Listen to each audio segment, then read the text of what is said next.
Kembali lagi bersama kami dalam eksklusif interview bersama Bloomberg Technos, dan kali ini kami sudah bersama dengan Wakil Menteri Perdagangan Bapak Jerry Sambuaga. Halo Bapak, apa kabar Pak? Kabar baik, sehat. Sehat, puji Tuhan. Bapak, hari ini kita akan berbicara terkait dengan perdagangan di Indonesia, terutama terkait dengan ekspor Indonesia, Bapak. Kemarin dalam data BPS di 15 Maret 2024 disebutkan bahwa ekspor kita turun 9,45% gitu. Nah, sedangkan kan kemarin sempat di Kementerian Perdagangan menyampaikan bahwa optimis gitu ya Pak ya, bahwa pertumbuhan ekonomi kita, kemudian perdagangan kita 2,5% sampai 4,5%. Nah, ini sebetulnya apa yang terjadi Pak? Mungkin bisa diceritakan. Iya, jadi kalau kita lihat trennya memang saat ini, kalau kita lihat secara umum, secara global dan juga secara internasional ya, memang berdasarkan prediksi berbagai macam institusi internasional seperti IMF, World Bank dan juga mungkin institusi internasional lainnya, memang banyak yang mengatakan bahwa perekonomian dan juga perdagangan akan mengalami sedikit banyak tantangan ya, dimulai dari mungkin rantai pasokan dan juga mungkin bagaimana ada konstelasi antara negara-negara besar yang sedang mungkin melakukan trade war dan juga mungkin ada konflik di Ukraine yang sekarang juga memberikan banyak juga dampak secara luas ya kepada perdagangan di dunia. Tapi kalau kita lihat ini sebenarnya bukan hanya prediksi di tahun ini, tapi juga prediksi di tahun 2023, 2022, 2021 dan 2020 bahkan. Jadi ya, dari 2020 ya bahkan Pak, sudah ada prediksi seperti itu yang mengatakan bahwa akan ada tren menurun atau mungkin banyak tantangan-tantangan atau dinamika yang bisa memberikan dampak-dampak yang cukup signifikan. Nah, tetapi faktanya, ya, sekali lagi saya sebutkan, faktanya semenjak tahun 2020, 21, 22 dan 23 dan sekarang kita masuk di tahun 2024 ya.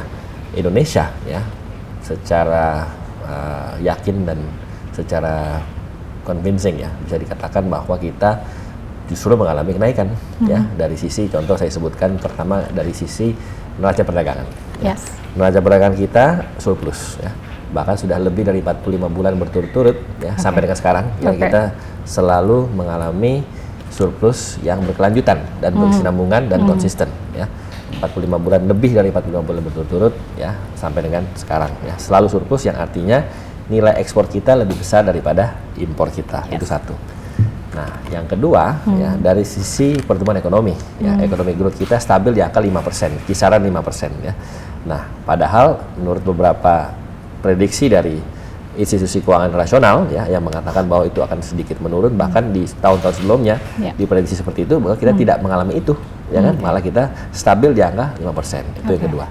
Yang ketiga dari sisi inflasi kita stabil di angka 3%-an, bahkan sempat kemarin menyentuh 2%, yang dimana sekali lagi negara-negara lain ya itu mengalami inflasi cukup tinggi ya. Kita cukup rendah dan stabil di angka 3%-an, bahkan sempat tadi saya bilang di angka 2%-an ya. Jadi tiga fitur itu, neraca perdagangan yang surplus 45 bulan berturut-turut dengan angka yang tidak sedikit by the way.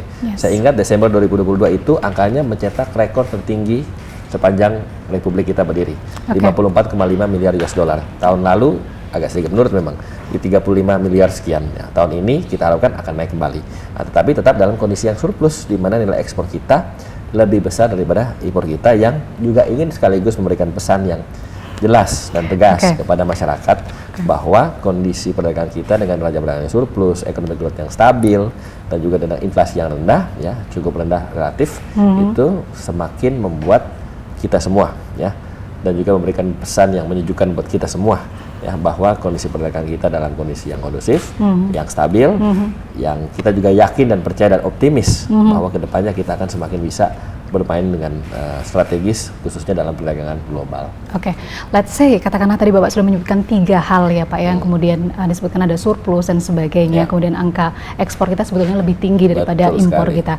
Tetapi tetap dalam kategori yang kemudian disampaikan oleh BPS itu dari year on year itu mengalami penurunan yang luar biasa nih Pak, 9,45%. Artinya menurut Bapak ini masih dalam koridor yang saya pikir masih dalam kisaran angka yang cukup kondusif ya. Mengapa saya katakan begitu?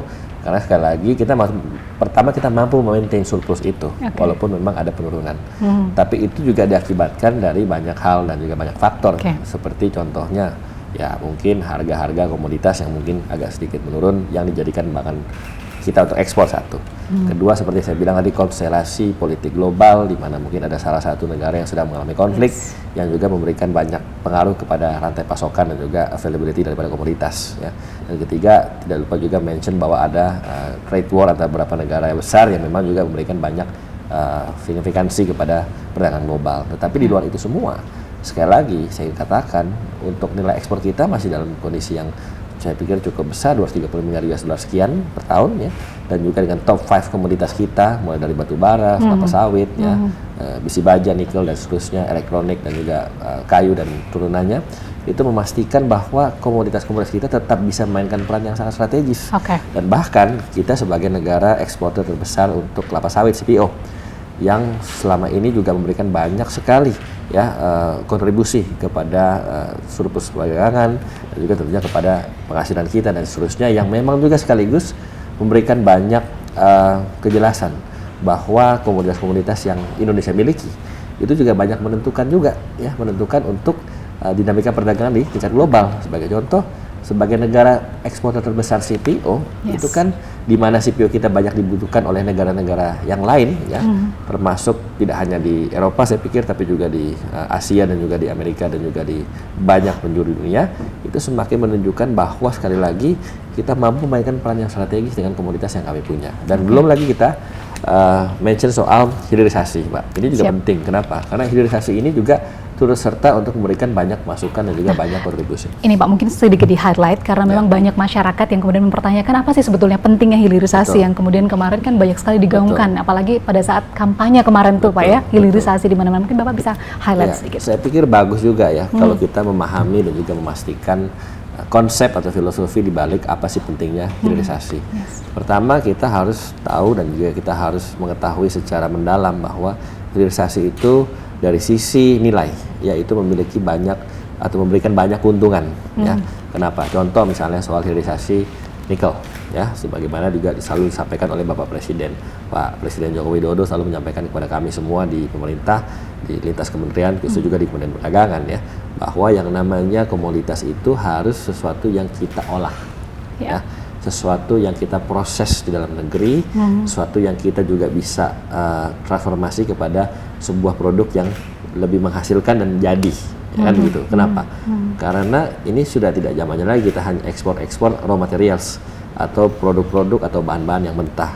Kenapa? Karena dari sisi nilai, kalau itu barang itu kita proses dan juga kita olah dan juga kita transformasi kepada sebuah produk yang jadi, nilainya sudah pasti akan jauh lebih tinggi ya, berkali-kali lipat, bisa 5 bahkan 10 kali lipat. Contohnya soal nikel. Nikel itu daripada kita cuma kirim mentah, tapi kita olah sedemikian rupa untuk menjadi contoh bahan baku baterai untuk kendaraan bermotor atau kendaraan listrik di negara-negara lain. Maaf saya potong. Mungkin Bapak bisa juga jelaskan pengolahannya itu seperti apa gitu kan Pak? Karena banyak yang bertanya. Mampu contoh, kita. Sudah pasti yang namanya pengolahan itu banyak membutuhkan SDM, ya kan, yang namanya sumber daya manusia dan juga membutuhkan tempat. Ya, tempatnya kita ada, kain alamnya kita ada, sumber daya manusia juga kita ada. Tentu juga kerjasama dengan pihak-pihak yang profesional yang selama ini juga memiliki knowledge dan juga pengetahuan dan pengalaman yang mumpuni, ya kan begitu. Nah tentunya contoh kalau soal nikel kita bangun smelter-smelter, ya kan begitu. Smelter-smelter yang tentunya juga tidak hanya dari sisi nilai kita memberikan manfaat, tapi juga dari sisi banyak contoh yang lain, lapangan pekerjaan, trickle down efeknya itu sedemikian banyak sehingga itu bisa memberikan keuntungan-keuntungan yang sangat bermanfaat. Baik, terima kasih Pak untuk penjelasannya terkait dengan hilirisasi, karena saya yakin masyarakat banyak yang bertanya tentang hal ini. Tapi kita kembali lagi kepada ekspor, Pak. Sebetulnya tantangan apa yang kemudian dimiliki oleh Kementerian Perdagangan terkait dengan ekspor untuk tahun ini? Kalau kita lihat tantangan, tentu harga-harga komoditas yang memang fluktuatif. Ya. Kita tidak bisa memastikan juga dari sisi harga ya, apakah itu akan selalu naik, selalu turun. Naik turun itu biasa, ya di mana-mana seperti itu, supply demand dan seterusnya. Dan saya pikir tidak hanya berlaku untuk satu komoditas, tapi juga untuk semua komoditas. Dan itu lumrah dan wajar dan manusiawi. Ketika ada yang namanya supply demand, permintaan, penawaran, ada juga sisi-sisi demand-demand yang mungkin cukup tinggi, atau mungkin sisi-sisi availability, atau mungkin faktor-faktor lain yang berpengaruh kepada harga dan juga ketersediaannya. Nah ini mungkin salah satunya bisa dijadikan salah satu apa yang bisa kita highlight ya, bahwa kita harus mampu mengantisipasi itu, satu. Kedua, ya tentu kita melihat bahwa ini kan semakin dengan kemajuan teknologi ya, lalu juga mungkin keterbukaan, lalu juga mungkin sesuatu yang lebih instan dan cepat ya dengan adanya digitalisasi. Nah, digitalisasi ini kan salah satu yang membuat sebetulnya sesuatu menjadi lebih praktis, menjadi lebih efisien. Nah, tapi di saat yang sama juga membuat kita harus jadi lebih kompetitif. Kita harus jadi lebih cepat dan responsif ya terhadap segala suatu hal. Sebagai contoh, digitalisasi yang berkembang saat ini kan juga bisa kita sinergikan dengan perdagangan. Ya, sebagai contoh ini yang paling konkret ya, kemudian perdagangan. Kita mulai dari hal yang paling sederhana untuk bagaimana kita bisa memfasilitasi ekspor secara digital dan bagaimana kita juga memadukan dan mengkombinasikan itu dengan contohnya marketplace yang selama ini juga sudah selalu kita intensifkan ya. Nah, ini digitalisasi ini harus kita ambil manfaatnya. Digitalisasi ini harus ambil faedahnya, harus kita ambil aspek-aspek positif sehingga apa yang kita bisa lakukan dalam digitalisasi ini bisa bermanfaat untuk ekspor. Ya, sebagai contoh, sekarang kita hal-hal yang sederhana dari misalnya contoh digitalisasi pembayaran. Ya. Ini kita di Kemendak ya. Saya mungkin terangkan sedikit bagaimana kita mengaplikasikan digitalisasi. Kita punya target untuk pasar ini 1 tahun itu 1000 pasar kita terdigitalisasi. 1000 pasar terdigitalisasi. Artinya ada QRIS macam itu. Betul untuk pembayaran sekali. Ini ya Pak ya. Hal yang paling sederhana soal pembayaran. Contoh misalnya Mbak coba sekarang kita ke pasar-pasar tradisional, pasar becek lah istilahnya ya, di beberapa daerah, tidak hanya di Jabodetabek tapi seluruh Indonesia. Kita mulai satu persatu kita koordinasi dengan Pemkot, Pemkap dan juga Pemprov. Bagaimana memastikan alat pembayaran itu sinergi dengan Bank Indonesia dengan menggunakan KRIS ya, Quick Response Instant Code Standard, yaitu alat sebuah customize yang standar dari QR code yang bisa kita gunakan dari gadget kita untuk bayar ke penjual ya, tidak sampai 3 detik kita scan langsung masuk ke rekening penjual tanpa perantara. Oke, itu targetnya 1000 itu?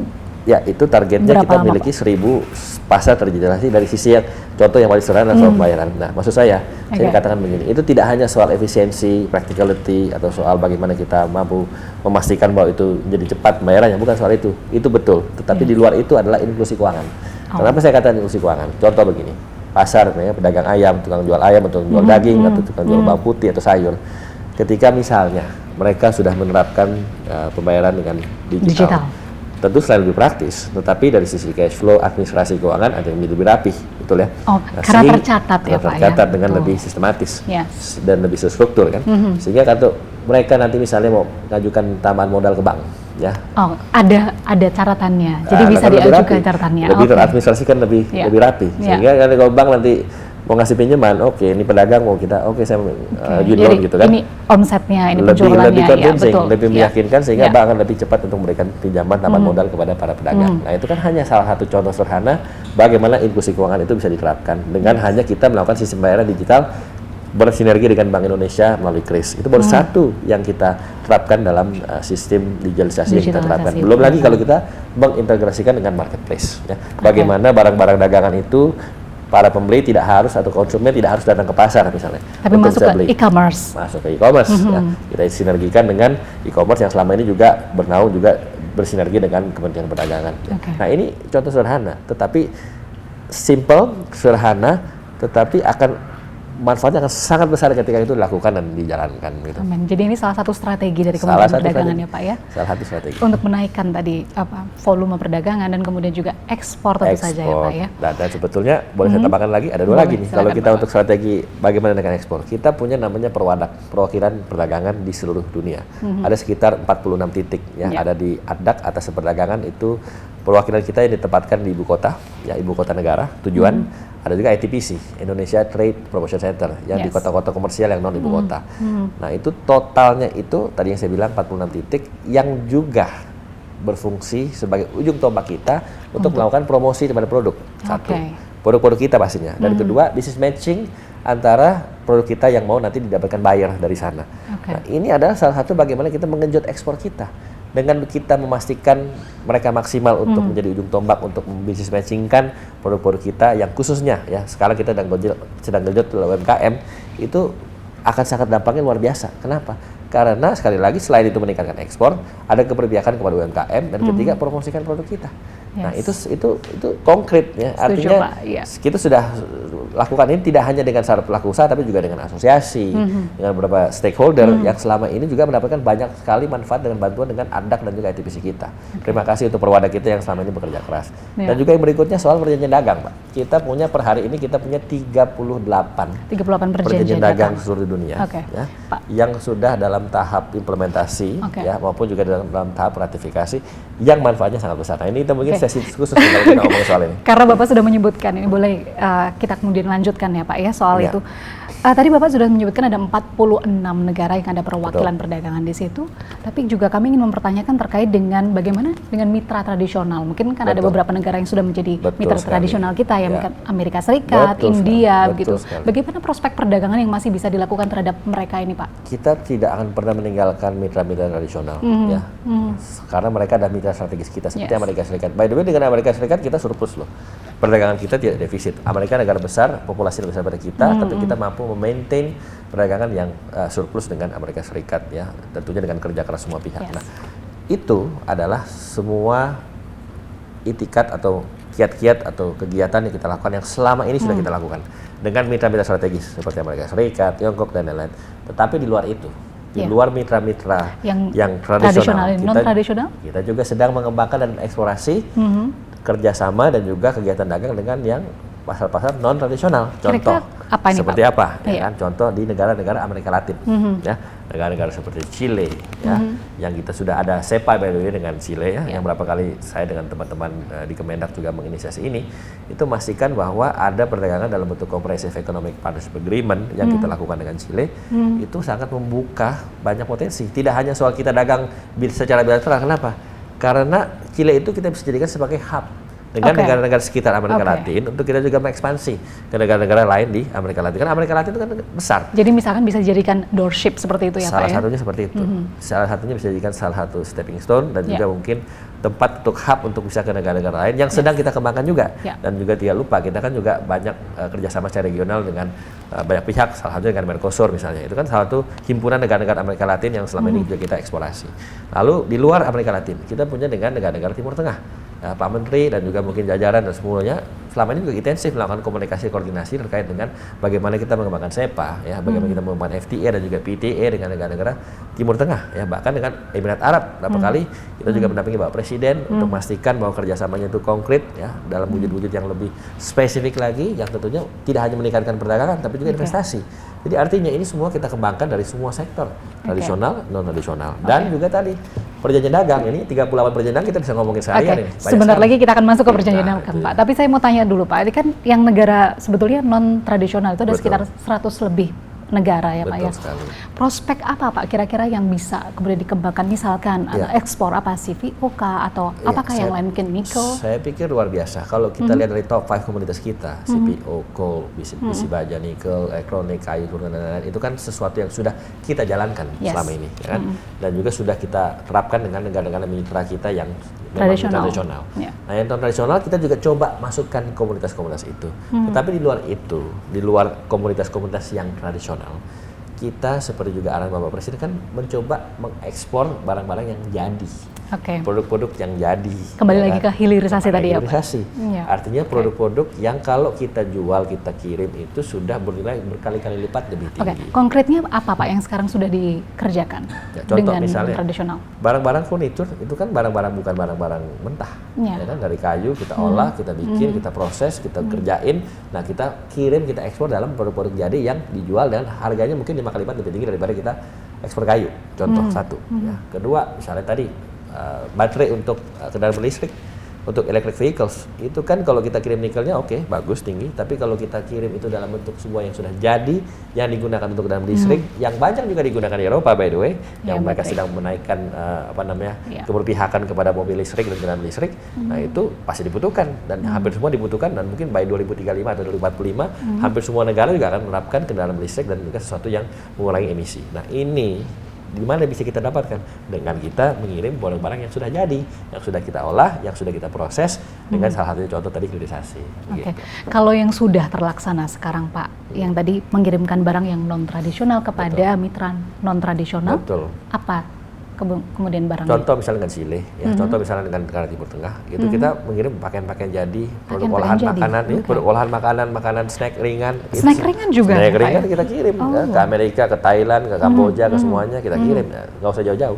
Kampung halaman saya di Sulawesi Utara, by the way. itu kita kirim namanya produk-produk ikan cakalang, snack makanan ringan ikan ini cakalang. dari UMKM? Dari UMKM. Luar Ini biasa. kita kembangkan, kita endorse, kita kurasi, kita kasih kegiatan, pelatihan, pendampingan, sertifikasinya, semuanya. Sampai itu produk jadi, siap untuk dimakan, dikonsumsi, kita kirim ke luar negeri. Itu populer, itu di Amerika Serikat banyak yang beli dagangan kita. Ya memang itu sesuatu yang mungkin sifatnya mungkin belum sebesar negara-negara lain, tetapi kan is a good start. Artinya kita memulai itu, kita mencari itu, kita membuka peluang itu. Nah belum lagi kalau kita misalnya bicara soal produk-produk pakaian jadi, ya kan, ya memang belum begitu besar. Tetapi kan sesuatu yang jadi ini kan memiliki nilai lebih yang tadi saya bilang. Tapi kan sudah kita mulai. Lalu produk-produk elektronik, ya itu juga sama. Artinya sesuatu yang kita sudah lakukan dengan mengirim ke kawasan-kawasan atau negara-negara non tradisional seperti Amerika Latin, Timur Tengah, dan lain sebagainya. Nah ini konkret, artinya sesuatu yang sudah dilakukan dan akan terus kita lakukan dan akan terus kita kembangkan dalam segi volume, dalam sisi kuantitas dan seterusnya. Oke, jadi tadi prospek untuk mitra non tradisional dan juga komoditas non tradisionalnya seperti itu ya Pak ya, pakaian jadi, makanan jadi ya. Betul sekali. Intinya yang sudah jadi kemudian Yang kita sudah kirimkan yang keluar. sudah kita olah. Baik, kalau kita juga berbicara soal komoditas, ini kan harganya cukup fluktuatif Pak. Betul sekali. Ini menurut Kementerian Perdagangan bagaimana cara menanggulanginya, kemudian strateginya Pak untuk menghadapi harga yang fluktuatif Ya, sekali lagi harga fluktuatif itu kan supply and demand, Iya. manusiawi, lumrah. Dimanapun, apapun produknya saya pikir akan mengalami fluktuasi. Ya. Apapun itu, mulai dari sembako sampai hal-hal yang produk-produk kemasan, produk elektronik, produk-produk jadi apapun, pasti itu lumrah ketika kita mengalami fluktuasi dalam harga. Untuk manufaktur Pak? Saya pikir juga demikian ya, karena kenapa? Karena itu kan berorientasi kepada juga banyak bahan baku. Bahan baku juga kita lihat juga nggak selalu sama harganya, nggak selalu stagnan, tapi kan juga naik turun kan. Dan itu sesuatu yang wajar terjadi. Nah, justru kalau kita melihat itu sebagai peluang, ya kan, bagaimana kita bisa contoh, misalnya untuk manufaktur. Kalau kita bisa efisien dalam sisi sumber daya manusia untuk memanufaktur itu dibandingkan dengan negara-negara lain di ASEAN misalnya, contoh kita nggak usah jauh-jauh deh di Asia Tenggara ya kan, kita bisa kompetitif dengan Vietnam atau dengan Thailand atau mungkin dengan Kamboja ya kan, dengan sumber daya manusia yang mungkin lebih banyak satu, dengan mungkin etos kerja yang mungkin lebih mumpuni, dan juga mungkin dengan lahan dan juga tempat dan juga kesempatan yang lebih banyak. Ya, saya pikir itu akan semakin mengupgrade dan juga semakin mengimprove industri manufaktur kita ya, karena kita punya lebih banyak potensi sebetulnya dibandingkan dengan negara-negara lain ya. Nah, ini yang tentunya kita bisa tangkap sebagai peluang dan kita juga bisa yakinkan negara-negara lain, negara-negara mitra kita, instead of katakanlah mereka mungkin manufaktur di Vietnam atau mungkin di Thailand atau mungkin di Laos atau di Kamboja, kenapa nggak di kita yang mungkin kan secara produktivitas mungkin lebih cepat misalnya. Itu kan contoh bagaimana kita menangkap peluang-peluang tersebut. Tapi memang persaingan ketat kita kan berada di negara-negara ASEAN nih Pak, katakanlah Vietnam sekarang banyak sekali mereka lari manufakturnya ke Vietnam gitu. Itu bagaimana cara kita untuk bisa bersaing dengan mereka? Ya, memang kita selama ini penekanannya kita kan sesuatu yang kita jalin hubungan tidak hanya dengan negara-negara mitra, tetapi juga kita punya namanya RCEP, Regional Comprehensive Economic Partnership, yaitu di dalam ASEAN, ya, di mana juga termasuk Vietnam di dalamnya, ya kan. Nah, selain kita punya hubungan bilateral dengan masing-masing negara, kita punya hubungan secara regional. Dan di dalam satu kawasan ASEAN itu kita bersepakat dan juga kita mendapatkan sebuah persetujuan bahwa konsensus bahwa kita juga akan menjalin mitra-mitra dagang kita secara strategis dengan pertukaran barang dan jasa sesama dalam negara ASEAN. Nah, tetapi yang tadi Mbak katakan, bagaimana kalau secara bilateral kita dengan Vietnam, kita mungkin kompetitifnya seperti apa? Nah, satu, ya, yang mungkin kita bisa lakukan adalah memastikan ada produk-produk yang mungkin mereka tidak punya. Ya kan? Contohnya Pak seperti apa? Saya mungkin belum bisa sebutkan banyak hal ya karena mungkin dalam ongoing negotiation yang kita sedang lakukan. Tetapi contoh misalnya ada hal produk A atau produk B yang mungkin yang mereka tidak bisa manufaktur yang kita bisa di kita.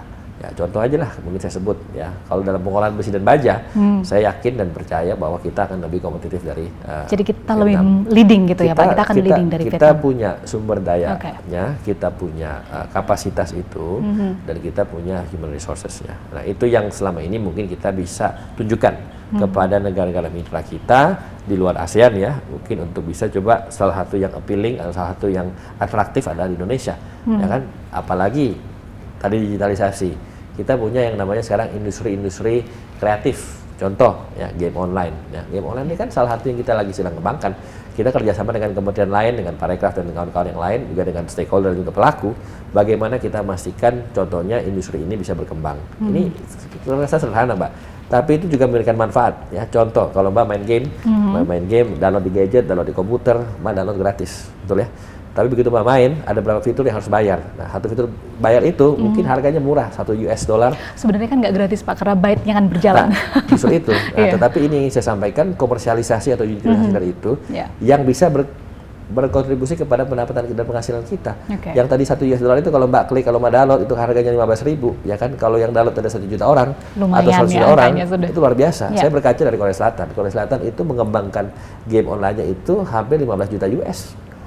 Ya, belum lagi Tiongkok lebih dari itu. Nah, kita mungkin belum sebesar itu, tapi kita bisa memulai itu. Kenapa saya katakan gitu? Karena saya sudah ketemu dengan salah satu konten kreator dan juga pembuat game asli made Indonesia 100%, ya, dari Jawa Barat. Ya. Mereka itu mengembangkan industri ini dari A sampai B, dari hulu ke hilir, produknya, mereknya, sampai semuanya itu Indonesia. Karena yang saya tahu ada beberapa juga perusahaan game besar seperti Gameloft, kan ada pusatnya di Yogyakarta, begitu ya Pak ya. Terus kemudian ada juga beberapa perusahaan game lainnya juga induknya ada di Indonesia, padahal mereka bukan perusahaan Indonesia begitu. Betul sekali. Tapi itu kan yang bukan menjadi mitra. Indonesia. Ya, itu kan salah satu yang kita juga kerjasama. Tapi ini yang saya bicarakan yang hulu ke hilir. Yang betul-betul dari mulai Indonesia. produksinya, mereknya, orangnya, toko-toko yang ada dalam game, ya, semuanya itu adalah produk made in Indonesia 100%, dan brandnya juga bisa jualan. Ya, nah, itu sudah kita kembangkan dan itu kita lakukan. Yang artinya sekali lagi, ketika tadi saya katakan kalau ada beberapa orang yang klik dari fitur game tersebut yang bisa kita kapitalisasi, itu bisa jutaan dolar nilainya, dan itu salah satu produk apa? Ekspor. Sangat luar biasa kan. Jadi kalau misalnya kalau ada orang ya dari Amerika atau dari Afrika main game punya kita, dia download dari luar, dia klik, duitnya masuk ke siapa? Masuk ke kita. Indonesia. Nah, itu kan sesuatu yang kreatif, sesuatu yang out of the box yang kita bisa sampaikan bahwa kita tidak akan pernah meninggalkan produk tradisional, konvensional seperti CPU, call dan lain-lain. Tetapi kita sudah mulai eksplorasi nih. Ekspor ke digital yang kreatif ya Pak ya. Targetnya kapan Pak? Mungkin di 2020? Kita udah lakukan dari tahun 2020 itu. Ya, kita memang ini sesuatu yang tidak instan ya. Memang kita lakukan, ya kita mesti ketemu sama stakeholdernya, asosiasinya, pelakunya, pasarnya, dan kita sosialisasikan, promosikan. Nah, tapi memang itu butuh waktu. Nah, sekarang 2024 ya. Udah berapa game online itu yang sudah memiliki nama dan bahkan sudah dipertandingkan, bahkan dengan e-sports itu sudah mulai dicaborkan. Jadi beberapa event internasional juga sudah mulai dicaborkan. Nah, ini sesuatu yang sedang kita dorong. Tidak hanya dari sisi fun-nya, entertainment-nya, tapi juga dari sisi dagangnya, komersialisasinya yang kita sedang kapitalisasi, kita utilisasi untuk memastikan apa? Supaya ada penghasilan masuk ke negara kita. Gitu. Luar biasa. Luar biasa, berarti ada sesuatu hal yang kemudian dikerjakan yang berbeda dari biasanya ya Pak ya. Sangat berbeda dan sangat kreatif. Pak, tadi kan Bapak sempat menyebutkan ada sekitar 30 lebih perjanjian dagang. Ya, perjanjian dagang. Kalau Kementerian Perdagangan sendiri fokusnya ke SEPA, ke FTA atau lebih ke PTA Pak? Ada PTA, ada FTA, ada SEPA. Tentu kita sekarang maksimalisasi di SEPA. Kenapa? Karena SEPA itu adalah bentuk perjanjian dagang yang sangat komprehensif.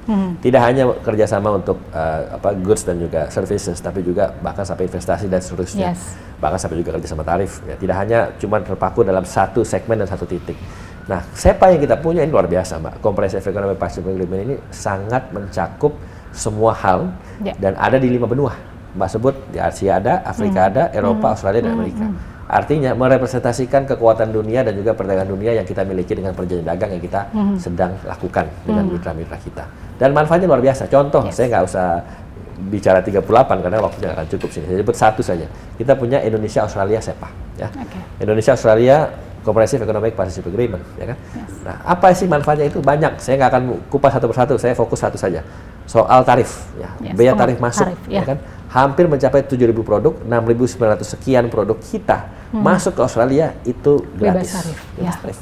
Ya kan? Artinya apa? Memotivasi dan memberikan encouragement kepada eksportir kita dan juga kepada para pedagang kita untuk ekspor ke Australia yang tentunya dari sisi cost akan lebih murah, bisa cut off 25% efisiensi. Artinya juga semakin memperbanyak dan juga memperluas jaringan kita untuk kita bisa ekspor ke Australia. Itu kalau baru bicara satu negara, belum kita bicara negara-negara yang lain. Nah, saya mau bicara satu lagi nih. Ini dari sisi tidak hanya soal perdagangan dan juga soal benefit manfaat komersial, tapi dari sisi politis dan juga dari sisi geopolitik. Ya. Kita punya dengan negara EFTA. Indonesia EFTA itu negara-negara Eropa, non-Uni Eropa. Salah satunya adalah Switzerland. Swiss. Nah, Swiss itu terkenal selama ini ada negara yang agak kritis dalam soal komoditas. Salah satunya adalah komoditas CPO. Ya, di mana by the way CPO kita sedang didiskriminasikan di Uni Eropa. Nah, itu saya mau cerita juga soal itu panjang, tapi saya cerita juga soal EFTA. Nah, soal EFTA ini kenapa ini menjadi penting? Swiss saja yang selama ini kritikal, yang selama ini selalu meng-underline, meng-highlight soal komoditas yang katanya itu nggak pro lingkungan lah, yang katanya berbahaya. Tapi apa yang terjadi, Mbak? Dia melakukan referendum kepada masyarakatnya. Dia tanya kepada masyarakatnya, apakah kita bisa kerjasama dengan Indonesia, di mana Indonesia adalah salah satu komoditas adalah CPO. Dan jawabannya adalah 51,5% memutuskan bahwa strategis Swiss bagian dari EFTA untuk kerjasama dengan kita. Artinya, ini pesan yang jelas dan tegas kepada publik Uni Eropa. Swiss saja yang sangat kritikal aja itu dia bisa menerima dan setuju untuk kerjasama dengan kita, khususnya dalam kerjasama CPO. Kenapa negara-negara yang lain itu enggak? Nah, ini yang juga ingin saya sampaikan. Strateginya apa? Strateginya. Nah, sebagai contoh, saya cukup tahu mendalam. Kenapa? Karena saya ketua delegasi tahun 2020 untuk masalah DS 593. 593 itu dispute settlement 593 yang kita bawa ke WTO soal CPO kita yang diblok oleh Uni Eropa. Kenapa? Karena katanya, sekali lagi, mereka menerapkan sesuatu yang diskriminatif. Katanya kenapa? Karena katanya kita melakukan aksi deforestasi. Oke? Katanya berbahaya untuk lingkungan, ya. Tapi saya ingin sampaikan ini, mumpung ini di Bloomberg, saya ingin sampaikan. Ya, waktu kita di WTO, kita exercise itu, kita argumentasi. Saya tanyakan, oke, kalau kalian bilang kita katanya tidak mempreservasi kawasan hutan kita. Saya tanya kepada salah satu negara itu yang sangat kritikal. Saya nggak usah sebutlah nama negaranya, yang sangat kritis dalam Uni Eropa itu, dia tanya ke kita, saya tanya balik. Berapa kalian mempreservasi kawasan hutan Anda? Mbak tahu? Ya, berapa persen yang mereka preserve? Kurang dari 20%. Jadi sementara kita lebih dari 51%. Itu sangat hipokrit. Kenapa? Kenapa mereka mempermasalahkan kita tidak mempreservasi, di mana kita ternyata lebih banyak. Tinggi, ya, lebih banyak melakukan jauh. itu. Ya kan? Hampir 3 kali lipat.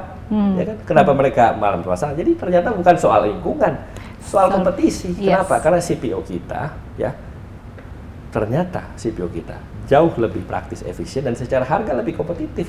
Sunflower mereka, rapeseed mereka 5 kali lipat lebih mahal. Jadi mereka menerapkan sebuah proteksionisme, suatu kebijakan yang proteksionis. Yang saya pikir ini nggak fair, karena mereka selalu menggaung-gaungkan yang namanya perdagangan bebas lah, di mana orang mesti saling dagang, saling ngirim barang satu sama lain. Tapi sekarang sangat ironis, mereka justru ngeblok barang dari negara lain. Kenapa? Karena mereka takut barang mereka nggak laku. Strategi apa Pak yang bisa membuat kita itu kemudian tidak lagi di-ban gitu atau didiskriminasi? Tentu. Langkah awal yang kita lakukan adalah membawa ini dalam forum WTO. Kenapa? Karena kita sebagai sebuah negara berdaulat memiliki hak untuk mengeksersis hak kita untuk mempermasalahkan hal tersebut. Wajar, ini banyak, tidak cuma Indonesia sebenarnya, banyak negara-negara yang juga mengalami dispute itu menyelesaikannya dalam forum internasional. Justru di sinilah kita melakukan itu, dalam forum inilah kita melakukan itu, dan kita menuntut, jadi kita mensui Uni Eropa. Jadi DS 593 itu adalah soal CPO kita yang didiskriminasikan oleh Uni Eropa, dan kita tuntut. Tahun 2020 saya sebagai ketua delegasi dari Kemendak menuntut Uni Eropa untuk memastikan asas fairness, keadilan, di mana mereka bisa melakukan hal itu, dan sampai sekarang terbukti tidak bisa mereka menjelaskan itu, dan bahkan saya tidak bisa disclose secara sepenuhnya karena ini masih ongoing ya, karena ini kan ongoing semenjak tahun 2020. Saya yakin dan percaya apa yang kita tuntut di Uni Eropa di DS 593 ini akan menang.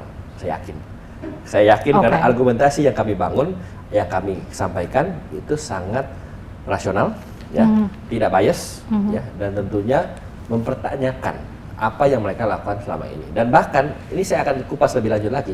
Ini nggak cuma cukup selesai sampai di soal CPO kita diblok oleh Uni Eropa, bukan soal itu. Ini berkelanjutan lagi, Pak. Berapa bulan yang lalu di tahun 2023 itu yang namanya Eropa memperlakukan yang namanya UDR, European Union Deforestation Regulation. Ya. Itu lebih absurd lagi, lebih hypocrite lagi. Kenapa? Saya katakan begitu karena dia menerapkan, ya, nggak boleh ada 7 komoditas, salah satunya adalah tentunya CPO dan kopi juga. Yang menurut mereka itu berasal dari aktivitas deforestasi, nggak boleh masuk. Sekarang saya tanya, menurut siapa? Menurut mereka. Pemahaman dan perspektif mereka soal barang mana yang dideforestasi adalah mereka yang menilai. Mereka yang menilai, mereka yang mengenforce, mereka juga mempromosikan. Saya pikir ini tidak tepat. Ya, bahkan saya kutip kata-katanya Pak Menko Perekonomian, Pak Menko Perekonomian kita, Pak Erlangga Hartarto, ini adalah bentuk kolonisasi. Kolonisasi perdagangan yang diterapkan, yang dipaksakan oleh Uni Eropa untuk kepada semua negara loh, tidak hanya cuma Indonesia. Untuk tidak boleh kirim barangnya ketika mereka berasumsi dan merasa bahwa itu adalah akibat dari deforestasi.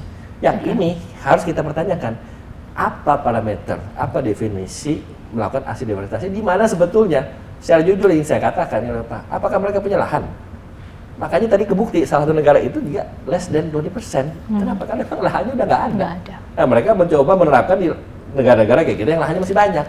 Ini kan sesuatu yang sangat absurd, yang sangat ironis dan sangat kontradiktif kepada konsep mereka yang selalu menggaung-gaungkan yang namanya fair trade. Fair trade. Kalau tadi Bapak sudah sebutkan bahwa akan dibawa kepada forum-forum internasional gitu ya Pak ya. Selain itu apa yang kemudian mungkin adakah kemudian melakukan lobby antar negara dan sebagainya? Beberapa bulan yang lalu ya, tahun 2003 itu saya dengan tim dari Kementerian Perdagangan kami melakukan banyak pendekatan-pendekatan approach dan juga tentunya lobby-lobby ya kepada banyak komunitas ya. Salah satu di India. Saya di India itu bersama dengan Malaysia dan negara-negara lain, kita menyampaikan secara jelas dan tegas, ada videonya saya di situ, saya sampaikan bahwa ini India salah satu juga konsumen kita yang untuk produk kelapa sawit. Saya sampaikan kepada mereka dan mereka setuju dan mereka bahkan sangat antusias. Mereka mendengar saya bicara soal bagaimana prinsip fairness dan prinsip keterbukaan dan juga prinsip openness dan juga prinsip bagaimana kita sebagai negara berdaulat juga harus didengar. Karena begini, suara-suara itu tidak selalu sama dan kadang-kadang suara-suara negara maju itu selalu tidak memiliki objektivitas. Itu yang ingin saya sampaikan. Nggak objektif mereka. Kadang-kadang mereka itu tidak memiliki objektif yang sama dengan negara-negara berkembang, katakanlah seperti negara-negara India, Indonesia, dan seterusnya. Karena kenapa? Karena tantangan dan juga kondisi di lapangan yang mereka hadapi juga nggak sama. Contoh tadi soal lahannya mereka nggak ada, lahannya kita banyak. Nah, terus mereka menerapkan kepada lahan yang banyak, sebenarnya mereka nggak punya lahan. Itu kan tidak adil ya, tidak fair dan juga tidak rasional menurut saya.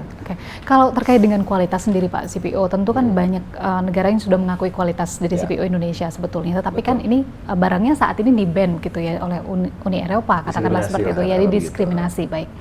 Kemudian apakah juga dari Kementerian Perdagangan mencoba juga masuk ke para produsen terkait dengan hal ini? Pasti kan mereka juga mempertanyakan hal itu. Apa yang kemudian Kementerian Perdagangan lakukan kepada para produsen? Ya tentu, kalau kita lihat pasar untuk CPO itu kan tidak hanya di Eropa, tidak hanya di Eropa, tapi juga di seluruh dunia, termasuk di Asia, di India, ya di Amerika, ya di negara-negara lain banyak gitu. Nah, artinya kita ingin menyampaikan bahwa ini bukan cuma soal kita jualan atau kita ekspor atau kita mengupayakan barang masuk di Eropa, bukan soal itu sebetulnya. Ini adalah soal asas keadilan, prinsip-prinsip kesetaraan, prinsip-prinsip sebuah policy yang tidak bias gitu. Kita tidak bisa menerima ketika ada policy yang tidak yang bias gitu. Yang bias yang tidak memiliki rasionalitas yang jelas gitu kan. Nah, ini yang kita permasalahkan ya, bukan cuma soal dagang, kita kirim barang kita dapat pemasukan komersial benefit. Ya itu oke, satu hal betul. Tetapi tidak, ini is beyond that. Ini sesuatu yang menurut saya harus mendapatkan perhatian banyak pihak, termasuk banyak negara. Termasuk suatu saya ngomong di India, saya bicara forum di India, forum kelapa sawit itu saya sampaikan secara terbuka dan mereka juga setuju dengan kami, dengan kita, dengan Indonesia bahwa memang betul. Kadang-kadang itu kebijakan itu tidak selalu memiliki sebuah rasionalitas dan juga sebuah objektif yang jelas, ya tidak objektif gitu, sangat-sangat subjektif, ya kan? Nah ini yang kita mesti underline. Nah justru disinilah kita berperan. Karena perdagangan global itu kan ditentukan dari banyak aktor dan juga banyak faktor, ya kan? Nah, membuat kebijakan itu kadangkala itu kan didominasi oleh pihak-pihak tertentu. Nah, gimana kita caranya menerobos untuk memastikan kebijakan-kebijakan itu tidak hanya didominasi oleh aktor-aktor dan juga faktor-faktor tertentu. Nah, kita sebagai negara besar, Presiden G20 di tahun 2022, Ketua ASEAN di tahun 2023, dan tentunya kita memiliki presence yang luar biasa di regional maupun nasional, kita punya aset untuk itu. Kita bisa menyuarakan untuk itu. Dan inilah peran Indonesia. Ya, tidak hanya secara politik ya, tetapi juga secara ekonomi dan juga secara perdagangan, memastikan bahwa kita bisa menyampaikan dan juga menyasar kepada sasaran yang tepat supaya kebijakan itu harus fair. Saya penasaran Pak sebetulnya dengan mungkin katakanlah jumlah ya Pak ya. Kalau boleh dibilang bahwa di-ban atau didiskriminasi oleh Uni Eropa terkait dengan CPO kita, sebetulnya dalam konsensus perdagangan gitu, dalam nilai perdagangannya seberapa besar kita mengalami kerugian dari hal itu? Sebetulnya kalau kita lihat dari nilai, ya kan, kalau produksi atau mungkin ekspor sawit kita kan 230 miliar lebih ya, memang itu kan luar biasa ya. Tapi kan marketnya Uni Eropa itu kan dibandingkan dengan negara lain mungkin ya memang besar, tetapi mungkin tidak sebesar kalau kita combine dengan Asia, contoh kan seperti itu kan, dengan India aja sudah berapa. Nah, tetapi kan sekali lagi ini kan bukan cuma soal aspek komersial, aspek benefit, dan ditambah pula kita kan juga banyak juga komoditas lain seperti batu bara, seperti nikel tadi, besi baja, elektronik, kayu turunan, furnitur, dan juga alat-alat jadi, produk makan yang selama ini kita ekspor ya kan, yang jumlahnya total itu kan bisa sampai 300 miliar US dollar per tahun ya, dan ini sesuatu yang saya pikir ya kita harus exercise terus ya. Ya kan, artinya semua komoditas-komoditas yang selama ini sudah kami lakukan penetrasi kepada negara-negara mitra, tentu kita juga lakukan kepada negara-negara non tradisional. Tapi sambil menyuarakan yang namanya kebijakan, karena kita harus lihat hulunya. Ini kan semua ini kan diatur oleh kebijakan-kebijakan ya kan. Nah, inilah pentingnya kita memahami dan melihat konstelasi geopolitik. Ya kan? Yang namanya hukum internasional itu kan kadangkala dipengaruhi, dibuat oleh aktor-aktor yang tadi saya bilang, yang kebanyakan adalah negara maju, kan begitu. Ya kan? Jadi sesungguhnya Bapak mau bicara bahwa secara jumlah itu tidak terlalu besar sebetulnya untuk di itu besar, tapi mungkin kita masih bisa juga mengantisipasi dengan produk lain juga di negara lain yang selama ini juga kita ekspor. Tapi yang saya underline di sini, yang saya address ini adalah bahwa perlu adanya kesetaraan dan juga keberimbangan dan juga adanya keadilan dalam sebuah kebijakan yang selama ini mungkin di-enforce oleh negara-negara tertentu. Pak, kalau tadi kan Bapak juga sudah sebutkan bahwa Bapak menyampaikan ke beberapa negara gitu ya Pak ya, termasuk di forum-forum internasional terkait dengan ketidakadilan ini. Katakanlah bagaimana cara pandang mereka yang kemudian kalau boleh saya katakan ingin memonopoli sesuatu begitu ya. Tetapi apakah pernah kemudian mereka menawarkan bagaimana kalau Indonesia mengikuti cara kami? Ya itu yang mereka sedang lakukan itu apakah, melalui UDR itu kan, itu kan memaksakan. Lalu dari Kementerian Perdagangan apakah kita menolak seluruhnya ya Pak ya? Ya pastinya karena itu kan nggak fair. Sekali lagi yang namanya UDR yang tadi saya bilang European Union Deforestation Regulation itu kan mengklaim menurut versinya mereka memastikan produk-produk yang berasal menurut mereka dari aksi deforestasi tidak boleh masuk. Sekarang saya tanya, aksi deforestasi seperti apa yang kalian maksud, kan begitu. Kedua, didefinisikan dong, apa kriteria deforestasi yang kalian maksud, ya kan? Dan ketiga, kalian ngerti nggak sih deforestasi? Orang kalian nggak punya lahan, kalian tahu nggak caranya deforestasi seperti apa, atau gimana deforestasi yang menurut kalian itu deforestasi, kan begitu. Ketika kalian tidak punya pemahaman dan juga perspektif yang objektif, gimana kalian mau mengenforce itu kepada negara lain loh? Dia nggak cuma dia mengenforce itu kepada negara lain. Ya kan? Berarti sampai hari ini kita kan masih dalam proses ya Pak ya untuk dalam proses. Kemudian adakah target Pak dari Kementerian Perdagangan untuk mengatasi hal ini misalnya? Tentu kita melakukan banyak lintas koordinasi dengan banyak kementerian ya, termasuk dengan Kemenko Perekonomian. Waktu itu Pak Menko Pak Erlangga sudah berapa kali menyampaikan ini secara tegas dan jelas ya pesannya bahwa ini tidak dapat diterima, dan tentunya ini juga dilakukan dalam forum-forum internasional ya, dan juga disampaikan langsung ke dalam kepada EU officials. Artinya kan ini kan ya kita terserang aja apa yang kita sampaikan ke mereka, kita sampaikan. Memang itu tidak fair kok. Nah ini yang tentu kita akan lakukan, kita berikan mereka juga pemahaman dan juga sesuatu yang sifatnya bisa dapat diterima. Dan tentunya kita tidak hanya jalur government to government ya, tetapi kita juga jalur misalnya contoh dengan bisnis komunitas ya kan, business to business ya kan, dengan people to people, dengan LSM ya. Dan kebanyakan saya ingin sampaikan LSM ini juga harus dikasih kesadaran ya. LSM ini kan luar biasa pengaruhnya. NGO ya saya sebut ini kan sebagai salah satu aktor ya, aktor internasional. NGO ini saya ingin sampaikan aja terbuka sini. Mereka juga melakukan banyak komunikasi terkait juga dengan campaign-campaign yang menurut saya juga tidak objektif, yang mempengaruhi juga pemahaman masyarakat dunia termasuk di kita. Oh, artinya campaign dari NGO yang Bapak maksud ini mendiskreditkan pemerintah, mendiskreditkan pola perdagangan, dan termasuk apa yang kemudian disebutkan di... Salah satunya karena NGO, ya ini saya pikir semua mau usaha kan, ya, termasuk juga NGO. Tapi yang ingin saya sampaikan, NGO ini tidak hanya bekerja di publik Eropa, tapi juga dikerja di publik kita. Dan yang saya sampaikan, LSM ini juga banyak juga memiliki kepentingan ya untuk menyuarakan apa yang mereka percaya. Oke, kalau memang begitu, kita intellectual exercise saja. Apa yang kalian percaya, kita percaya. Apa yang kalian merasa punya argumen, kita juga punya argumen. Kita berdebat di situ. Oke. Kita sampaikan di situ. Pernah dilakukan berapa kali? Sering dalam sebuah seminar, dalam sebuah lokakarya atau workshop, kita harus sampaikan kok. Ayo kalau memang kita punya datanya, kita adu data, kita adu fakta dan angka. Jangan kita adu perasaan di sini kan. Kita harus mengadu sebuah hal yang sifatnya saintifik dan ilmiah yang memang kita bisa lakukan secara objektif gitu kan. Oke. Sejauh ini adakah NGO atau LSM yang kemudian sudah berhasil begitu Bapak gandeng gitu oleh Kemendak? Secara berkesinambungan ya, kita berproses ya. Tentu kan kita tidak bisa sebut satu persatu, tetapi intinya saya ingin sampaikan, kalau ngeliat kayak begitu, kita lihat ke lapangan. Itu usul saya.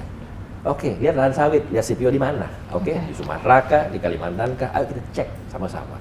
Dan kalau mau berimbang, coba kita cek yang mereka merasa punya produk lokal kita, mereka di Eropa, kita cek kayak gimana perbandingannya. Kan biar fair, ya kan? Aksi deforestasi seperti apa yang dimaksud? Kan simple aja. Seperti apa? Itu yang saya pengen tahu jawabannya. Yang sampai sekarang mereka belum bisa memberikan justifikasi yang jelas. Seperti itu. Kapan lagi Pak kira-kira akan bertemu dengan para NGO ini? Mungkin ya, kalau boleh saya sebutkan Walhi, Aman mungkin. Ya kalau itu tidak hanya dari pemerintah kepada LSM, tapi sesama LSM juga kita melakukan komunikasi, ya juga sesama stakeholder juga kita melakukan komunikasi, ya, dan juga sesama bisnis to bisnis community juga kita melakukan komunikasi. Dan memang dalam harus forum yang besar, karena kan supaya juga kita bisa dengar perspektif yang beda nih, ya kan? Aspirasi dari mereka, kan? Kemudian mungkin data-data yang mereka temukan juga kan menjadi penting dan jangan salah masukan. Juga yang kami lakukan, misalnya contoh pada saat kita diskusi settlement 593, itu kita bawa juga expert.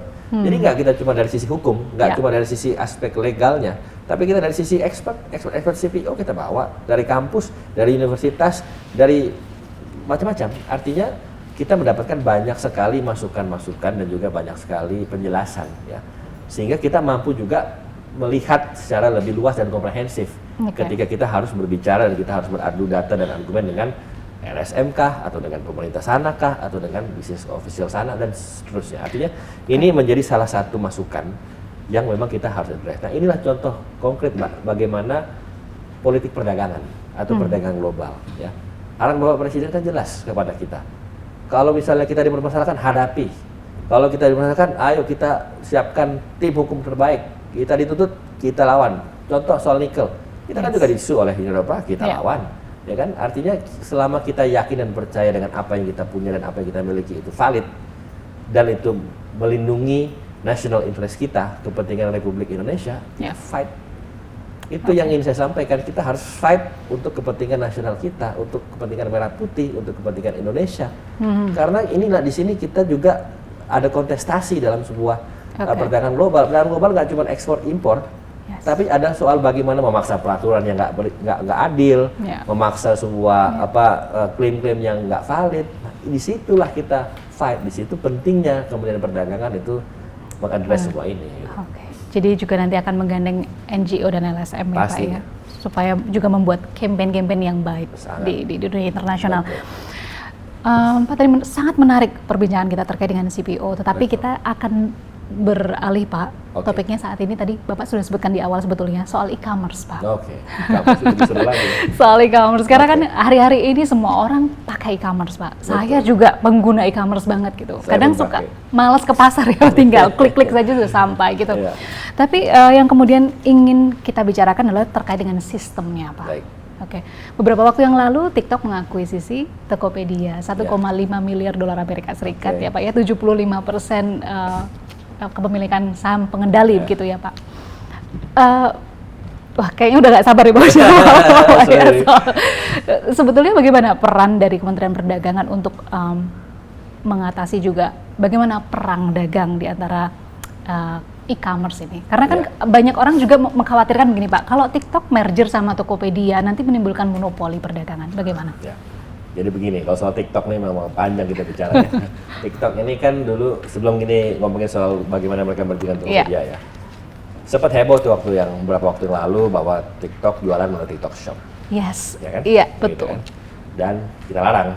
Ya, Kemendak larang, Pak Menteri melarang itu. Ya. Kenapa? Simple saja. Karena tidak sesuai dengan peraturan. Yang namanya sosial media nggak boleh jualan.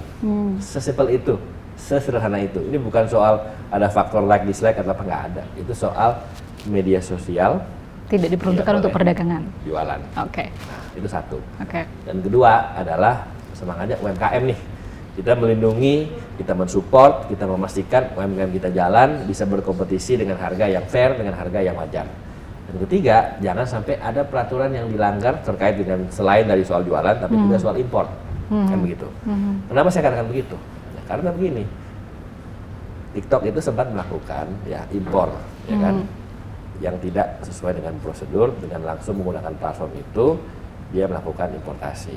Ya padahal kan harus ada prosedur-prosedur yang harus dilalui. Ya, kan? Dari negara tertentu, dari negara Cina tertentu ya. lah, ya saya katakan itu, dan itu kan kalau tidak sesuai dengan syarat kan tidak bisa. Ya. Lalu bagaimana kaitannya dengan media sosial tidak boleh jualan? Kan itu kan juga bisa clear. Dalam Permenak 31 tahun 2023 kan disebutkan tidak boleh jualan, ya kan? Nah, lalu mereka bilang ya kita tidak jual, kita cuma medsos ya, tunjukkan. Tapi kenapa ada TikTok Shop? Kan seperti itu. Oke, Nah, sebentar Pak, maaf saya potong. Ini kemudian menjadi menarik kalau Bapak berbicara mengenai aturan bahwa media sosial tidak dipakai untuk jualan. Oke, TikTok ada TikTok Shop secara kasat mata begitu ya, terlihat gitu ada tulisannya. Tapi Instagram juga banyak dipakai untuk jualan nih Pak. coba Mbak buka Instagram, coba cek bisa nggak jualan langsung di platform Instagram? Nggak bisa, karena bisa sih mesti link kan? Yes, sesimpel itu. Oke. Nah, kalau mereka bisa bikin gitu silahkan, tapi kan mereka nggak bikin begitu, ya kan? Facebook juga demikian, atau yang lain-lain Mbak sebut. Nah, kita udah teliti nih, karena kita coba tes satu persatu kita lihat. Nah, ini supaya masyarakat tahu masyarakat bedanya, kan, ya. Bedanya tahu. Nah, tapi ini kan enggak. Ya, mereka melakukan dalam satu platform sama, bisa live dan segala macam, dan juga mengintegrasikan dengan follower mereka yang pelanggan dan juga jualan, dan memungkinkan orang untuk beli dari sesuatu yang mereka jual, kan gitu kan? Nah, ditambah juga harganya juga agak-agak sedikit nggak wajar, boleh saya bilang nggak wajar. Kenapa? Karena ya tadi saya bilang melalui impor yang langsung masuk, ya kan. Contoh nih, ya kan, ada satu pedagang tas, ya kan, sama pedagang tas yang mungkin dari luar dengan mungkin spesifikasi yang kurang lebih sama. Yang satu harganya sama mungkin sekitar 1 juta lah, tapi satu jual 100.000, yang satu jual mungkin semurah-murahnya 800.000. Mana orang yang mau beli? Ya orang belinya 100.000 kan gitu kan? Iya. Nah, sekarang pertanyaan saya, orang beli 100.000, ya yang ini nih, yang satu ini. Apakah si penjual yang 100.000 ini dapat duit 100.000? Apa dapatnya duit 100.000? Enggak. Dia dapat mungkin 1 juta karena disubsidi oleh platform. Yes. Ya kan gitu kan? Sebenarnya yang satu yang bilang UMKM yang sudah berjerih payah susah payah untuk jualan, dia nggak kebeli dagangannya karena orang beli yang satu kan gitu kan? Udah beli yang satu, kalau kebeli potongannya lumayan Pak. Nah, itu dia. Tapi maksud saya itu kan tidak sesuai dengan prosedur, di mana mereka langsung impor langsung, tidak melalui prosedur yang seharusnya berlaku. Satu, dan kedua itu kan predatory pricing, ya kan, membuat harganya juga jadi agak-agak nggak wajar kan gitu kan, sehingga para UMKM kita kesepian pelanggan dan seterusnya, dan itu bisa dibuktikan untuk Pak Menteri sidak ke pasar Tanah Abang, ya kan, salah satu faktor yang mungkin juga mempengaruhi itu sepinya kan salahnya adalah dengan bagaimana mungkin harga yang tidak begitu wajar yang mungkin dialami oleh para konsumen kan begitu kan, dan juga tentunya para pedagang. Nah ini yang tentu kita mau coba pastikan. Tugas pemerintah itu sekali lagi bukan melarang Mbak, tugas pemerintah itu adalah mengatur. Nah, dalam hal ini kita mengatur supaya ada sebuah iklim yang sehat ya untuk para UMKM juga tetap bisa jualan online ya. Platform-platform online juga bisa jualan, tetapi mereka punya izinnya. Nah oleh karena itulah mereka coba kerjasama dengan Tokopedia. Kenapa? Karena Tokopedia punya izin jualan. Ya kan? Kalau sebelumnya kan enggak. Tokopedia, Blibli, Shopee, sama TikTok, ya kan?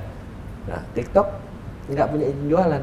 Tapi jualan dan jualan. Nah, yang tiga ini nggak punya izin medsos, bukan medsos, tapi mereka jualan. Tapi yang ini tadi dia bisa jualan lebih masif. Kenapa? Karena dia punya sebuah platform di mana mereka punya fungsi sebagai medsos yang punya follower, yang algoritmanya terintegrasikan, yang membuat orang yang mungkin tadinya mungkin bisa shopping di tiga ini jadi enggak, jadi kesini kan gitu kan, yang akhirnya juga menimbulkan sebuah kompetisi yang kurang gitu sehat kan gitu. Nah ini kan kita mau mencoba mengatur ini dalam sebuah tatanan yang berlaku untuk semua, berlaku fair untuk semua, dan tentunya juga semangatnya mengendorse UMKM. Oke. Terus kemudian tadi sistemnya seperti apa Pak yang kemudian nanti kalau menurut Bapak, apakah bergabungnya TikTok dengan Tokopedia ini justru akan menimbulkan suatu monopoli perdagangan tersendiri atau bagaimana? Yang paling penting adalah gini, tidak menyalahi peraturan, satu. TikTok mau kerjasama dengan Tokopedia karena Tokopedia udah punya izin untuk jualan, oke silakan.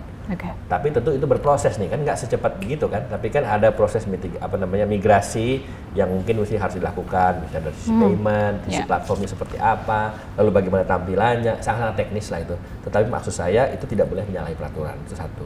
Nah yang kedua, kalau tadi Mbak sampaikan soal monopoli, ya kita juga harus pastikan kita kan punya yang namanya Direktorat Konsumen Tertib Niaga nih, ya, Perlindungan Konsumen Tertib Niaga. dan juga jangan sampai ada hal-hal yang mungkin memberatkan dan juga dianggap ya mungkin mendominasi atau memonopoli atau apapun lah namanya suatu produk, suatu merek, suatu brand, suatu entitas, suatu produk dagangan dan juga suatu platform, kan begitu kan. Nah ini tentu kita akan coba pastikan secara berkala jangan sampai itu terjadi. Dan kita kan banyak instrumen-instrumen untuk memastikan supaya itu tetap berjalan dengan baik. Yang paling penting adalah jangan menyalahi peraturan. Nah sementara mereka sudah mau comply dengan peraturan, mau mengusahakan dengan sesuai dengan peraturan, silakan. Ya itu sedang berproses. Tapi sekali lagi kan tidak secepat itu. Ini yang sedang kita kawal, ini yang sedang kita pastikan supaya sekali lagi semuanya berjalan dengan komprehensif dan juga secara fair dan juga secara adil dilakukan. Oke, mungkin penegasan sedikit Pak, karena banyak yang menganggap bahwa ada campur tangan politik gitu Pak. Tadi sebetulnya Bapak sudah menjawab, tapi kami ingin penegasan saja. Campur politik seperti apa? Biar lebih juga. Ini kan banyak yang kemudian menganggap bahwa izin yang diberikan TikTok kemudian dicabut untuk maksud kami tidak boleh lagi dagang dan sebagainya tadi yang sudah Bapak sebutkan di awal bahwa itu tidak sesuai dengan prosedur sebetulnya menurut dari pemerintah atau Kementerian Perdagangan, tapi banyak yang menganggap ini sebuah kayak semacam permainan politik gitu. Tanggapan saya nggak melihat itu. Saya cuma kalau saya sih patokannya peraturan. Ketika ada peraturan mengatakan tidak boleh jualan medsos, ya medsos tidak boleh jualan, ya nggak boleh. Ya mereka harus nge-apply izin jualan atau mereka merger dengan yang kayak sekarang nih Tokopedia atau apapun itulah namanya selama mereka punya dalam sebuah platform yang memang punya izin untuk jualan. Sesimpel itu. Ini jadi, bukan faktor. Jadi tidak benar ya Pak ya kalau misalkan ini hasil dari lobby dan sebagainya.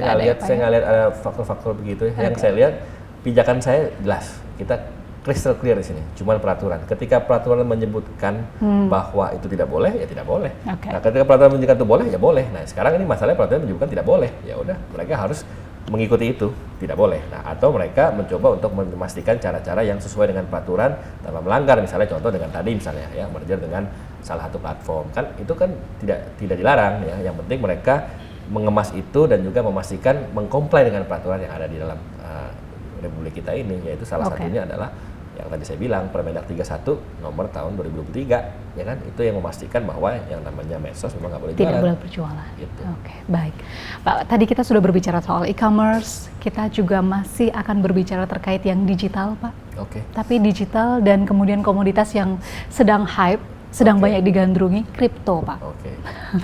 Iya, ini kan luar biasa ya. Kripto fluktuatif harganya, tetapi luar biasa kemarin sempat menembus angka yang banyak orang kemudian terkaget-kaget gitu. Iya. Lalu kemudian bagaimana Kementerian Perdagangan menanggulangi beberapa hal yang kemudian dikeluhkan oleh para cryptowers, sebutannya ini ya, cryptowers, apa yang mereka yang bermain kripto begitu Pak. Ada beberapa keluhan yaitu terkait dengan fee platform exchange yang fee-nya ini cukup besar. Kementerian Perdagangan bagaimana? Jadi gini, kita kalau kripto kan kita sudah punya yang namanya exchange ya, sudah yang di launching oleh Pak Menteri, oleh kami waktu itu di bulan Juli 2023, ya kan. Itu adalah bursa kripto pertama di dunia, ya boleh dicek ya, dan itu ada di Indonesia yang bersinergi dan juga berintegrasi juga dengan Bapepti, ya Bapepti itu adalah di bawah Kemendak ya, untuk bisa memastikan regulasi dan juga operasionalisasi dan juga jual beli kripto, produk kripto dalam satu bursa, kan begitu. Nah ini tentunya adalah kiat kita, langkah kita untuk memastikan supaya perdagangan jual beli kripto ini berlangsung secara baik dan konsumen terlindungi. Itu yang paling penting. Nah kalau soal fee itu juga akan dirumuskan bersama di dalam sebuah bursa yang juga koordinasinya dengan Bapepti. Jadi kita tidak hanya lihat dari sisi pemerintah, tapi juga lihat dari sisi konsumen, dari sisi pedagang, dari sisi asosiasi, sisi pelaku, dan seluruhnya. Makanya itu bursa itu dilakukan untuk mengintegrasi perspektif-perspektif yang sama, sehingga sebuah kebijakan yang komprehensif dan regulasi yang komprehensif itu bisa diterapkan. Tapi saya ingin meng-highlight, ya, ini namanya kripto ini luar biasa. Transaksinya memang naik turun ya. Ya. Sempat booming di tahun 2021, kalau saya lihat sedikit kupas sejarahnya, 2020 itu annual itu 64,9 T. 2021 itu annual 859,4 T. Naiknya luar biasa dari 64 ke 859. Tapi 2022 turun, 2023 turun. Nah, sekarang kita harapkan semoga 2024 naik. Ya, yang namanya produk seperti ini, yang namanya komoditas kripto ini kan tentu ya tidak hanya fluktuatif, juga kadang-kadang orang bilang ini sedikit spekulatif ya. Tetapi intinya apa yang ingin saya sampaikan bahwa ini berkontribusi. Kenapa?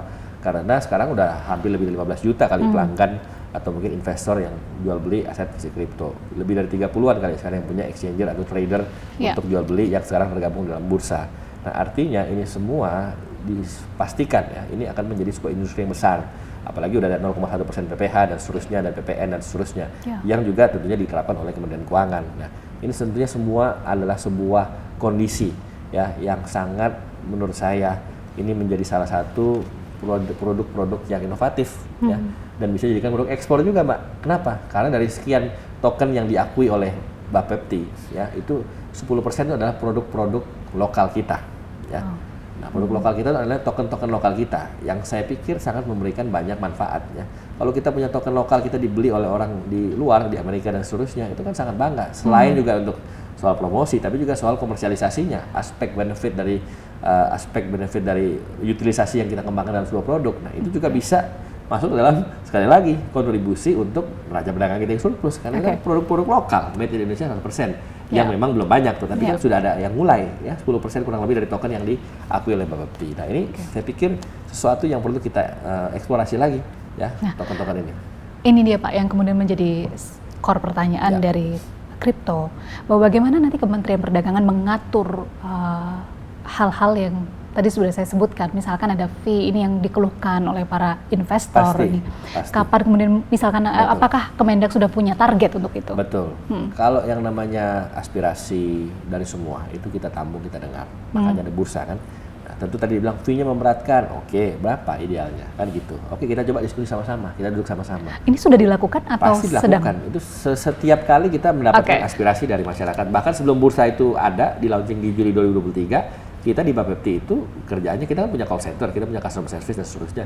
Itu kita dengar apa sih sebenarnya keluhannya. Contoh misalnya awal-awal nih modal disetor untuk jadi trader, jadi exchanger mungkin sekian-sekian. Wah, terlalu besar. Oke, ada penurunan. Tapi ada yang bilang, oh ini mungkin terlalu turun, bisa dinaikkan. Seterusnya. Ini kan contoh ya bagaimana kita mendengar ya, bagaimana kita memastikan supaya aspirasi itu kita coba follow up gitu kan. Lalu kedua misalnya soal token-token ya, spesifikasi tokennya. Seperti apa sih token yang bisa diakui melalui syarat-syarat teknis yang sangat-sangat selektif. Kenapa? Karena kita juga mau ada token-token abal-abal misalnya yang diakui oleh Bapepti yang nanti menjadi spekulatif, ya, jadi bisa menjadi korban untuk konsumen. Nah, itu semua kita tampung. Nah, bahwa itu sudah menjadi sebuah rangkaian yang luar biasa dengan adanya bursa itu adalah hasil dari bagaimana kita mendengar aspirasi. Dan itu termasuk aspirasi dari para pelaku, bagaimana itu supaya ada bursa untuk di-launching untuk memastikan perlindungan kepada konsumen. Karena di situ kan semuanya ada, DP Security jelas, ya kan, lalu juga ada sebuah lembaga penampungnya jelas, lalu juga ada bagaimana integrasi antara konsumen dan juga dengan penjual juga dalam satu bursa untuk jual beli lebih jelas, lebih transparan, lebih open dan seterusnya. Dan tentunya kita juga kerjasama dengan macam-macam pihak, nggak cuma dari Kemendak, dan bahkan nanti tahun 2025 ya kan dengan undang-undang P2SK ini sahkan Desember itu kan nanti kan pengaturan ini kan tidak di Bapepti lagi tapi di OJK. Nah, ini yang juga kita dalam masa transisi ini kita juga koordinasi dengan OJK untuk memastikan supaya kripto ini tetap jangan restart ya, jangan dimulai dari nol lagi. Polisi yang sudah kita bentuk di Kemendak melalui Bapepti, tapi kita coba sempurnakan dan juga kita integrasikan dengan apa yang mereka. Jadi nanti regulasinya akan diintegrasikan dengan OJK. Menurut undang-undang P2SK seperti itu. Tapi itu kan 1,5 tahun semenjak itu diundangkan. Jadi mungkin itu dengan saya Januari 2025. Januari 2025. Sekitar bulan itu. Oke. Berarti nanti di Januari 2025 ditargetkan sudah ada regulasi yang sah yang mengatur. Nah, sekarang sudah sah. Sekarang sudah. Apa yang kami lakukan di Bapepti dan juga ada bursa itu sudah itu legal, sah ya, itu transaksi seperti itu. Nah, cuma maksud saya dengan undang-undang regulasi P2SK itu kan nanti kan ada transfer of wewenang ini di kasih ke OJK karena amanat undang-undang kan seperti itu, kita hanya melaksanakan dan itu kan kesepakatan kita semua ya kan, dan itu kita pastikan. Yang ingin saya pastikan di sini adalah dalam masa transisi itu menuju OJK jangan sampai kebijakan-kebijakan regulasi iklim perdagangan dan juga iklim industri ini di restart gitu loh, jangan sampai ini dihilangkan semua. Ini kan bayangkan 15 juta sudah orang pelanggan kripto, transaksinya sekarang mungkin 300 triliun mungkin ya per tahun mungkin ya, berkaca dari tahun lalu, tahun 2021 kan 859, sekian T. Itu kan sesuatu yang luar biasa. Pajaknya 0,1% PPH, PPN juga diterapkan oleh Kemenkeu. Nah, ini semua sudah bagus ya kan, tapi itu perlu ada penyempurnaan. Silakan OJK silakan mengatur itu, silakan memanage itu karena akan jadi wewenang mereka di Januari 2025. Tapi maksud saya apa yang sudah dilakukan secara komprehensif oleh Kemendak melalui Bapepti dan juga melalui bursa di bulan Juli 2023 itu ya kita sama-sama coba lakukan dalam sebuah hal yang lebih komprehensif. Itu yang ingin saya sampaikan. Baik Pak, mungkin ini yang terakhir gitu. Bagaimana pandangan Bapak sebagai Wakil Menteri Perdagangan melihat nanti ke depan mungkin 5-10 tahun perdagangan Indonesia seperti apa? Ya, saya yakin dan percaya bahwa perdagangan kita akan selalu meningkat, akan semakin meningkat. Kenapa? Dengan aset yang tadi kita miliki, neraca perdagangan yang surplus itu angka jelas, lalu dengan economic growth yang stabil 5%-an itu juga jelas, inflasi yang relatif rendah bahkan di bawah 3%, sempat di bawah 3% itu juga jelas. Dengan semua yang kita lakukan dari Kemendak, perjanjian dagang, utilisasi, lalu juga mungkin tadi pengembangan pasar non tradisional dan juga perwakilan dagang kita di 46 titik ya semuanya, dan juga apa yang kita lakukan dengan diversifikasi produk ekspor ya, produk-produk kreatif, game online dan seterusnya, proses kita dengan 38 perjanjian dagang ya, juga dengan tadi yang saya sebutkan kita fight dengan mengamankan kepentingan nasional kita ya di WTO, mengeksersis hak kita dan semuanya. Saya yakin dan percaya bahwa perdagangan kita akan sangat kondusif, semakin meningkat, semakin berkembang, dan tentunya ya kita mohon doa dan dukungan juga dari semua pihak ya, tidak hanya dari sesama lintas kementerian, tetapi juga dari para pelaku, asosiasi dan seterusnya dan masyarakat tentunya untuk memastikan bahwa apa yang kami lakukan ini semoga bisa berjalan lebih maksimal lagi, dan tentunya saya yakin dan percaya kedepannya akan lebih baik lagi. Oke, terima kasih Pak untuk perspektif kedepannya, juga tadi penjelasannya terkait dengan ekspor sampai dengan kripto yang kita bahas bersama. Demikian perbincangan kami dalam eksklusif interview bersama Bloomberg Tech News dengan Wakil Menteri Perdagangan Bapak Jerry Sambuaga. Sampai jumpa. Terima kasih banyak Bapak. Thank you. Thank you, Pak.